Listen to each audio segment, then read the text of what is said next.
Waka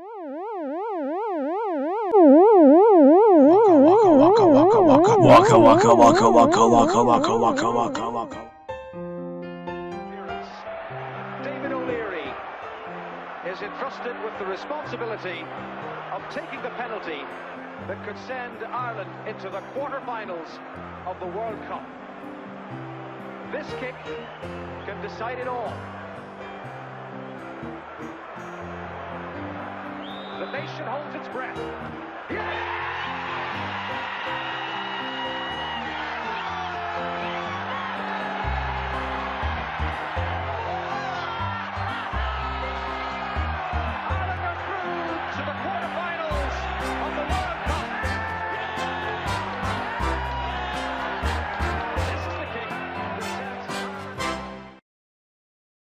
Okay, hi guys. This week we decided to do week 5 and week 6 video log together as one video log. The reason being is that we spent a lot of our time on week 5 doing a lot of work that was behind the scenes. It was a pretty productive week, but in terms of week 6, what we did was we decided that we were going to make the game look more like a game, so we put all the bits and pieces together from week 5 and actually put it all together. So now we have what looks like a playable demo, and is a playable demo. Now there's a lot of things, not a lot of smaller things now that is left to be done. It's just a lot of polishing, a lot of tweaking. Audio is going to go in this week. At the start of week 7 we should be working on some audio. But in terms of where we are after week 6, we have a playable demo, and it looks pretty good now as well.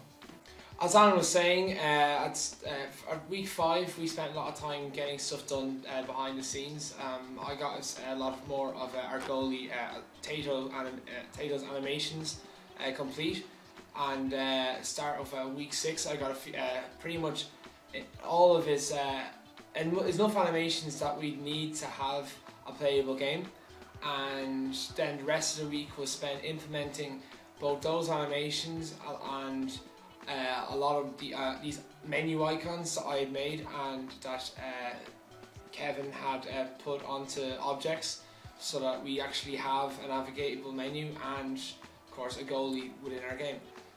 Over the last 2 weeks we got a lot of the smashable scene done, almost all of the smashable scene done. We got the physics objects in, we've got the bounding boxes for the physics objects. They work really well with each other. They collide off the walls, the floor, the ceiling themselves. And we also got the different toughnesses of different objects in, so it takes different forces to destroy them. And we got a lot of the HUD implemented as well, so the splash scene is very nearly done. Alright, so basically what I've been doing for the past 2 weeks is I have exported all of the smashable models into different chunks, created NX Ogre bounding boxes for them with the help of Spoon. I created bounding boxes and Spoon turned them into NX Ogre objects. Then I redid the entire look of the user interface and menu system to give it a cleaner, sharper look, and to keep it more in tone with the Player 1 splash screen and the Player 2 splash screen, which I created earlier in the day. I also completed entirely the jumpers for goalpost scene. Now it probably will need a couple of particle effects and something to show just the bounds of the goal itself, but as a whole all the 3D work in it is completely done and set up in game except for a path. Alright, so this week we got loads of different stuff done. So I started off early in week 6 by implementing 2-player. So our game is now 2-player. Also by implementing the lefty flip option, so left-footed people can play the game.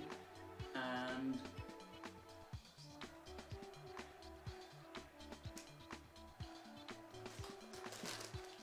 oh yeah,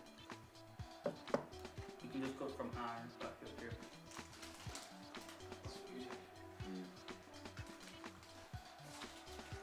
I also took Kev's new animations for Tato and brought them into the game, so that when you take your penalties, Tato now actually saves the. So that when you take your penalties, Tato actually now saves the penalties, or at least tries to anyway. That's pretty much everything.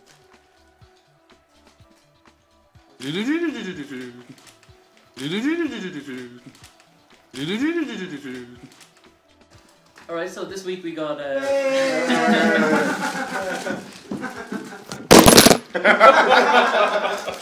What's up?